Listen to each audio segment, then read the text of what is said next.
비트코인이 엄청나게 조정이 나왔죠. 근데 여기서 이제 여러분들이 진짜 갑자기 이게 뭐지? 이럴 시기가 왔는데, 그래서 제가 원래 아침 영상을 찍으면 안 되지만 아침 영상을 찍었습니다. 어떻게 대응할지 이 영상만 보시면 됩니다. 영상 끝까지 시청해 주시기 바랍니다. 네, 안녕하세요. 끝판대장입니다. 오늘 구독과 좋아요, 알림 설정 그리고 댓글까지 부탁드리겠습니다. 자, 얘가 신고점을 도전하는 과정에서 바이낸스는 똑같은 69,000을 찍었고요. 코인베이스는 약 69,300 정도 찍어가지고 신고점을 얘는 달성하고 둘 다 조정이 나왔어요. 자, 근데 제가 여러분들한테 그런 말씀을 자꾸 드렸을 겁니다. 그러니까 신고점 뿅망치에 대한 부분을 자꾸 말씀을 드렸는데요. 이걸 왜 말씀드리냐면, 우리가 이제 큰 범위에서 차트를 보게 되면은, 자, 여기 주봉이 이렇게 있습니다. 제가 이제 아침 영상을 원래 찍지 않는 이유가 아침만 되면 목이 심하게 잠겨가지고 이럴 때 영상을 찍으면 목이 확 안 좋아지더라고요. 그래서 항상 저녁 영상으로 좀 좋은 컨디션에서 하고 싶었는데, 오늘과 같은 날은 무조건 해야 될 것 같아서 그런 생각이 들어가지고 영상을 찍게 됐습니다. 일단 그 텔레그램이랑 멤버십이랑 좀 대응을 먼저 하고 영상도 이제 찍고 있는데, 자, 보시면 여러분들 이게 비트코인이 크게 보면은 사이클이 요렇게 한 번, 두 번, 세 번. 근데 이제 앞에 하나 더 있어요 원래. 이제 비트스탬프 거래소에서 나오는 건 이렇게 세 개인데, 보시면 이 두 번째 사이클이 진행될 때 얘가 직전 고점이 여기겠죠. 그 다음에 이제 21년도 사이클이 갈 때도 직전 고점은 2017년이었죠. 자, 그러면 이걸 기준으로 해서 우리가 선을 한번 그어볼게요. 어디에 지난번 고점들의 신고점을 고점을 그어볼게요. 자, 그러면 이렇게 선이 나오는데, 그러면 우리가 주목해야 될 부분은 어디냐? 이 구간들입니다. 이 구간들. 이때마다 어떻게 나왔는지 한번 보시면 돼요. 자, 여기서는 얘가 2017년 1월 달인데요. 여기서는 하락이 이렇게 34%가 나왔어요. 그리고 또 한 가지. 여기서도 우리가 보면은 얼마가 나왔다? 16% 정도가 나왔습니다. 그러면서 얘는 이렇게 들어 올렸죠. 얘는 여기서 이제 하락이 얼마나 나왔나라고 봤을 때는 얘도 한 14%가 나왔어요. 자, 그러면 우리가 만약에 추가적으로 내가 이렇게 반등 주다가 하락이 오면은 이게 이런 식으로 갈 것이고, 그게 아니고 짧게 하고 끝나면은 지금 거의 어느 정도 다 도달했잖아요. 그리고 점점 얘가 숫자가 줄어들기 때문에. 자, 그래서 이게 얼추 왔다라고 생각을 하고, 저는 그래서 뭔가 이게 너무 어쨌든 이런 신고점이랑 이런 사이클 상으로 보는 사람들이 많아졌기 때문에, 저는 이 부분에 대해서 뭔가 또 개미 털기에 대한 개념으로 이걸 이렇게 뚫고 간 다음에 이런 움직임도 나올 수 있지 않을까 라고 생각을 했었는데, 원래 그전에는 제가 항상 이 부분을 강조드렸죠. 그래서 여기서 분할 매도 일부 해야 된다 라고 말씀을 드렸는데, 어쨌든 뭐가 됐든 간에 우리는 대응을 할 수 있습니다. 왜? 분할 매도를 일부 했고, 제가 이걸 보면서도 저는 맞추려고 하지 않는다. 그래서 차트상으로 봤을 때는 떨어져도 아무도 이상하지 않은 차트이기 때문에 이런 것들 뭐 해야 된다? 분할 매도 해야 된다. 그럼 여기까지 우리가 다 됐어요. 자, 그러면 그 다음에 어쨌든 이런 모양이 나왔는데, 아까 말씀드린 것처럼 30%짜리가 될 수가 있고 아니면 여기서 끝날 수도 있고 그렇잖아요. 그럼 이제 우리가 여기서 바이낸스 차트로 돌아와 봅시다. 자, 그럼 제가 여기다가 지난 영상에서 그었던 선들이 있죠. 여기 그냥 딱딱딱 걸리고 간 거기 때문에 이제는 우리가 어떻게 봐야 되냐, 어느 정도는 조정이 나왔다라고 볼 수 있지만 만약에 추가 하락이 온다면 이런 매물대들에서 걸리게 될 가능성이 높습니다. 자, 그래서 여러분들한테 그런 말씀을 드렸을 거예요. 이전에 영상들을 좀 보면은 만약 하락이 크게 오게 되면은 일봉상 이동평균선에서 매물대 걸리잖아요. 이제 슬슬 이런 자리들이. 그리고 여기까지도 걸리잖아요. 그럼 이런 데가 이제 이 검은색 선에서 여기 끝났죠. 얘가 이제 슬슬 이렇게 올라오게 되면은 이 48,000 라인까지 이렇게 올라오게 될 거고요. 그 다음에 얘도 마찬가지로 이 매물대가 지금 얘가 피레침을 꼽듯이 이렇게 간다면 이렇게 될 건데, 일단 제 큰 관점은 뭐냐면, 제 메인 관점은 이거예요. 뭐냐, 제 메인 관점은 여기서 나온 꼬리 있죠. 이게 이 꼬리를 크게 훼손하지 않는 선에서 얘가 2차 하락이 이렇게 오면서 저점을 살짝은 깰 수 있지만 어쨌든 이런 식으로 점점 올라가면서 이렇게 갈 거다 라고 생각이 들어요. 그러면 이 구간은 우리가 분할 매수하기 굉장히 좋은 구간이잖아요. 그쵸? 분할 매수하기. 그러나 아까 말씀드렸던 이 예외의 가능성들, 그 다른 추가적인 가능성들까지 대비하려면 현금 비중은 꼭 맞춰놔야 돼요. 제가 그래서 항상 여러분들한테 30% 정도는 반드시 남겨놓으라는 거예요. 그게 이런 상황이 왔을 때. 그래서 5에서 10% 익절한 걸 가지고는 이런 거 대비했으면 된다는 거예요. 그렇죠? 이렇게 보시면 돼요. 그래서 어떤 코인을 해야 되는지, 그리고 어떻게 대응해야 되는지 지난 영상에 다 말씀을 드렸는데, 한 번 더 말씀을 드린다면 이런 부분일 거예요. 자, 여기서 제가 어제 여기 돌파하는 거 보고 야, 이거 그러면 더 58%나 60%까지 올라가겠네 라고 생각했다가 갑자기 얘가 이런 식으로 오길래 이거 휩쓸은가 했다가 알트인가 이렇게 막 엄청 되게 혼란스러운 장세예요 지금. 그렇죠?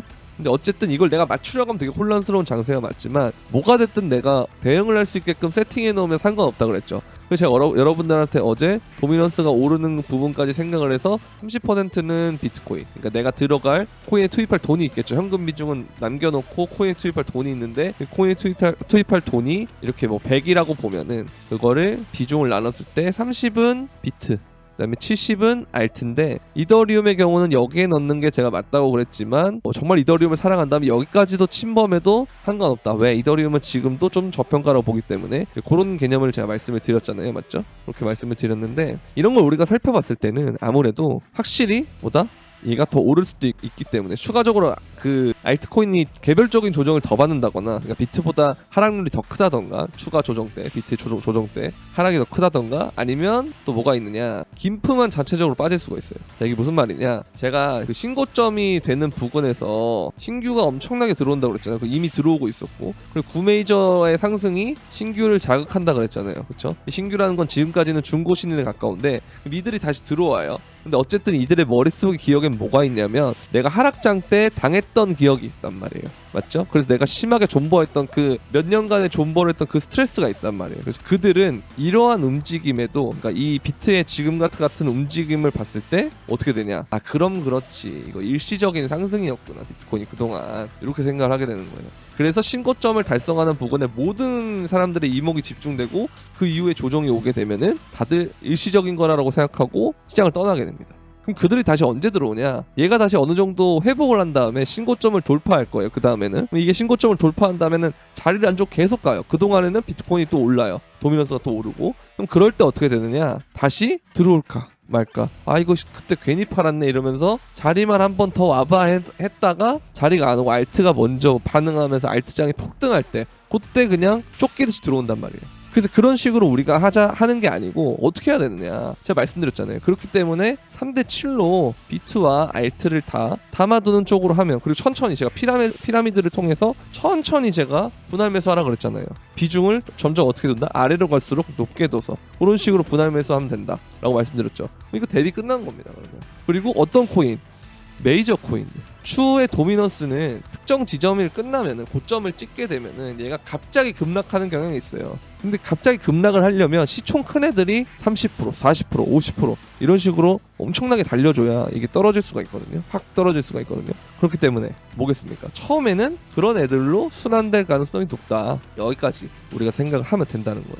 아시겠죠? 자, 보세요. 제가 비트코인 캐시나 이런 거에 대해서도 말씀드렸어요. 얘가 그동안 많이 올랐기 때문에 좀 처질 거다. 이 캐시나 뭐 다른 비트 형제들도 마찬가지일 거다. 이런 말씀을 드렸는데 확실히 얘네들이 많이 빠지고 있어요. 지금 하락률을 보면은 최근에 많이 올랐던 뭐 도지나 비케나 이런 애들이 많이 빠지거든요. 근데 시바이누는 뭔가 조금 덜 빠지는 느낌은 있는데 얘네가 거래대금이 굉장히 높아서 그런 것 같아요. 아니, 거래대금이 무슨 4조가 넘네요. 그죠? 엄청나게 높은데 일단 결국은 제가 어제도 말씀드렸지만 마지막 도미넌스의 폭행이 온다면 비트가 요 위로 가 있고 심할 경우에 알트들은 비트만 오르는데 알트가 빠지는 경우가 있단 말이에요. 이거를 심리적으로 못 버티는 사람들이 결국 어떻게 되냐, 비트코인을 사게 되면서 원래 한국인들은 비트코인을 좋아하지 않지만 그 비트코인이 업비트에서 거래대금 순위를 1위 하는 순간 그때 알트장이 올 가능성이 높다. 본격적인 알트장. 그쵸, 메이저들이 막 오르고 하는, 9메이저들 말고요, 시총 높은 애들이 막 20-30% 가고 막 40% 가고 하루에도 그렇게 가는 장이 나올 거다.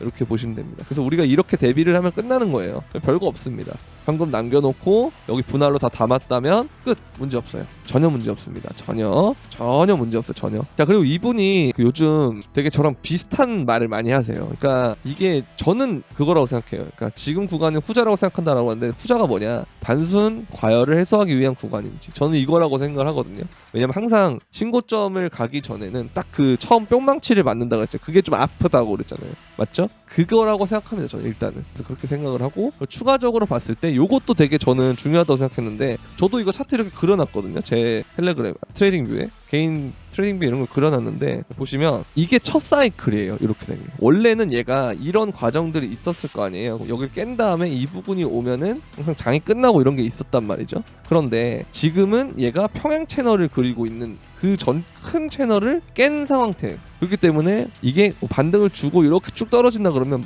굉장히 큰 하락이 올 텐데, 사실 여러분들 생각하셔야 될 게 테더의 그 시총은 지금이 제일 높습니다. 근데 도미넌스가 이 정도로 낮아진다는 건 무슨 말이에요? 여러 가지 스테이블 코인이 생긴다는 말도 되지만 반대로 코인의 시총이 엄청나게 오르면 이렇게 되겠죠. 그러니까 앞으로 이런 움직임을 기대해 보면서 역대급 알트형일 가능성이 있다. 그렇기 때문에 제가 여러분들한테 계속 알트에 대한 얘기를 하고 있는 거고, 그러면서도 큰 뷰에 대해서는 뭐라 그러냐, 큰 뷰라고 하는 거는 이번 상승장 끝나고 다음 상승장에는 반드시 뭐가 있어야 된다? 비트코인 현물이 있어야 된다라고 계속 말씀드리고 있는 부분이에요. 자, 이게 비슷한 맥락입니다. 보세요. 65.2K는 주요한 심리 지지선이 됐다 하는데, 리테스트 할 때 가격 변동성으로 추세가 발생될 가능성이 높다. 여러 번 두들겼음에도 이탈되지 않는다면 매수세에 가담할 가능성이 높고 알트코인들 다시 상승세를 보일 거다. 그러니까 보통 이런 경우가 많거든요. 그러니까 여러분들이 올해 1월 말에도 그렇고, 그 다음에 우지안이 던졌을 때도 그렇고요. 그렇죠? 그런 것들 보면은 일시적으로 개미를 털기 위해서 하는 움직임이 많았다. 그러나 다만 이 관점에서 여기서 끝이 아니고 한 번 더 이렇게 조정을 준다면 그때는 좀 더 많은 조정이 온다는 거죠. 그거까지 우리가 대비하기 위해서 현금의 30% 정도는 남겨놔야 된다는 게 그런 거예요. 그리고 그게 안 오더라도 30%를 왜 남겨놔야 되냐면, 이게 있어야 떨어지길 기대하면서 코인을 오히려 오래 들고 갈 수가 있어요. 그래서 내 코인을 오래 들고 가기 위해서 되게 필요 충분 조건은 뭐냐, 현금 비중이 있어야 되고, 그 다음에 분할 매도를 해줘야 됩니다. 그래야 남은 걸로 더 들고 갈 수 있어요. 왜? 난 이미 익절했거든. 돈을 일부 챙겼거든. 남은 거 뭐 들고 가보지 뭐. 이런 어떻게 보면 되게 단순해 보이는 생각이지만 거기에는 많은 철학이 있는 거예요. 왜? 이게 내 심리를 이제부터 다스릴 수가 있거든요. 제가 어제 말씀드렸죠. 내가 마음가짐만 바꾼다 그래서 그래 상승장은 들고 있는 게 깡패야라고 해서 이게 버텨지는 장이 아니라고요. 코인이 엄청난 변동성이 있기 때문에. 그러면서 오늘 바로 이런 무빙이 나왔잖아요. 근데 여기서 한 번 더 나온다면 어떻게 될까요? 다들 힘들겠죠. 근데 안 올 가능성이 높다고 보지만 그럼에도 불구하고 코인 항상 예외라는 게 너무 많이 있기 때문에 그런 게 나오게 되면 대응이 안 됩니다. 그때부터 머리는 야 이거 기회 같은데 손이 안 가요. 왜? 현금도 없고, 그 다음에 내가 수익 실현도 제대로 못했고, 그러면 하다 끝나는 거예요.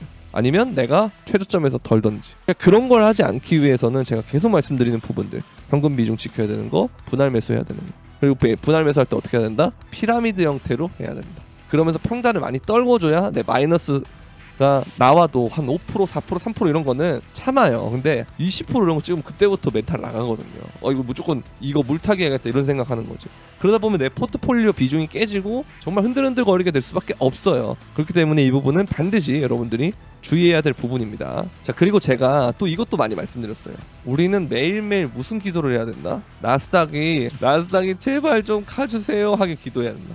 그래야 우리가 더 멀리 더 오래 상승장을 맞이할 수 있다. 요 얘기 말씀드렸습니다. 얘네 다시 올라가기 빌어야 돼요. 자, 그리고 이게 진짜 보세요. 한국인들이 참 진짜 멋있어요. 정말 불나방이에요. 근데 이거 뜨자마자 뭐예요? 바로 조정 주죠. 그러니까 이런 것들, 물량 털기, 그리고 펀비 조절, 그 다음에 김치 프리미엄 조절. 그래서 요 김치 프리미엄만 자체적으로 빠지면 우리가 비트랑 해외는 가만히 있는데 업비트나 빗썸만 빠지는 경우도 생기거든요. 그러니까 이런 것까지 대비하려면 일단은 우리가 보수적으로 현금을 들고 있는 거는 굉장히 좋은 방법이다. 그렇게 보시면 됩니다. 전혀 문제될 거 없어요. 저는 결국 올라간다는 입장이기 때문에 그냥 기간이 좀 길어졌을 뿐. 근데 지금 조정이 나와줘야 보세요. 이렇게 올라가다가 이렇게만 가면 장이 생각보다 빨리 끝날 거예요. 기울기가 항상 가팔라지면 그렇게 될 수 있기 때문에. 자, 그런데 하다가 조정 주다가 이렇게 해서 가잖아요. 여기서 기울기를 다시 만들어야 돼요. 이런 식으로. 어떻게 되겠습니까? 더 높고 더 멀리 가겠죠. 장이 더 오래 간다는 소리예요. 그러면 우리가 25년까지도 장이 갈 수가 있겠죠. 정말 이대로 갔으면 어제 조정이 안 오고 오늘 새벽에 조정이 없이 계속 갔으면 진짜 24년도에 장이 끝날 수도 있었어요. 그래서 이런 부분들은 좀 걱정이 됐던 부분이었거든요. 왜냐면 24년도에 끝나면 생각하는 것보다 비트가 덜 오를 수 있기 때문에. 근데 더 가려면, 멀리 가려면 이런 게 있어야 그 와중에 ETF들도 더 매집을 하고 큰 손들도 차익 실현했다가 또 매집하고 하면서 더 들어올린단 말이에요. 손바뀜도 일어나고. 그래서 이런 것들도 보면은 좀 멀리 갈 수 있는 요건을 갖췄다. 여러분들 이제 정말 기다리던 나름 조정이 온 건데 손이 안 가잖아요. 왜? 비트 조정은 이런 식으로 와요. 항상 무섭게 더 떨어질 것처럼. 그리고 실제로 더 떨어지면서 많은 변동폭을 주기 때문에 손이 안 가요. 맞죠? 그렇기 때문에 항상 이 부분을 머리로 아는 거는 중요하지 않습니다. 내 상황을 통제시킬 수 있을 만한 것들 항상 만들어놔야 돼요. 되게 중요한 부분입니다. 그리고 올해 기관 투자자 암호화폐 투자가 증가할 것이다. 당연한 소리. 자금이 더 늘어난다. 굿. 아주 좋습니다. 자, 그리고 요것도 좀 재밌는 소식이에요. 그러니까 제가 여러분들 질서 있는 퇴장이라고 말씀드렸죠. 질서 있는 퇴장. 그리고 이제 ETF에 대한 부분은 그레이스케일은 넘겼어요. 비트코인 ETF에 대한 부분은. 그래서 얘네가 주목하는 건 뭐냐 이겁니다. 알트와 그 알트도 보면은 인덱스 만들어가지고 미리 하고 있잖아요. 얘네들 지금 준비하고 있죠. 일단 플러스가 이거잖아요. 스테이킹 펀드.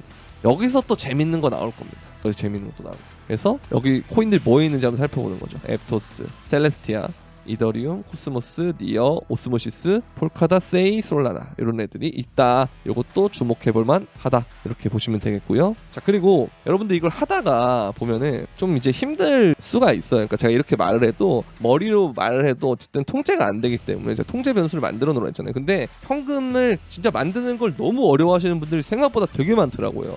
근데 이거를 진짜 느끼려면은 여러분들이 사이클을 지나고 복귀해보고 뭐 이래야 되는데 지금은 그럴 시간이 없잖아요. 원래 이런 습관이나 이런 것들을 하락장 때 다 잡아야 되는 거거든요. 근데 그런 게 없잖아요, 지금 시간이. 그러면 그 상황에서 내가 좀 어떻게 해야 될지 모르겠다 하시는 분들은 멤버십에 오시면 이런 식으로 대응을 해드리거든요. 보시면 제가 어제도 어떤 얘기를 했었냐면 요 얘기를 했어요. 그러니까 신나서 처음부터 많이 잡지 마라. 2차 하락 오면 방분이 갑자기 쌓여진다. 이게 2차 하락이 이번에 새벽에 온 거. 그래서 안 오고 올라가면 베스트지만 현금 30%는 3차 하락 오면 쓴다 생각하고 2차 하락 비중을 남겨두세요. 이게 이제 여기서 한 번에 큰 하락이 또 오는 거. 그게 이제 3차 하락이라고 보시면 돼요. 그러니까 똑같습니다. 이런 것들 더 디테일하게 관리를 해드리고 있고요. 멤버십에는. 그래서 요즘에 보면은 멤버십에 들어오신 분들이 너무 많아가지고 제 말로 설명하기 애매하다 이렇게 하는데 그래서 오늘 영상에서도 추가적인 설명을 드리는 거거든요. 항상 이게 보면 제 원칙이 이거예요. 장세에 따라서 유리한 방법으로 픽을 내려고 하고 있고 그쵸? 이런 것들을 제가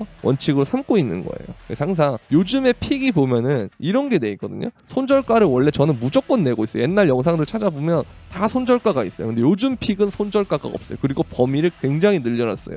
왜? 비트코인이 하락이 오면 이런 식으로 피레침을 쏘기 때문에. 자, 근데 이더리움 보세요. 이런 애들 피레침.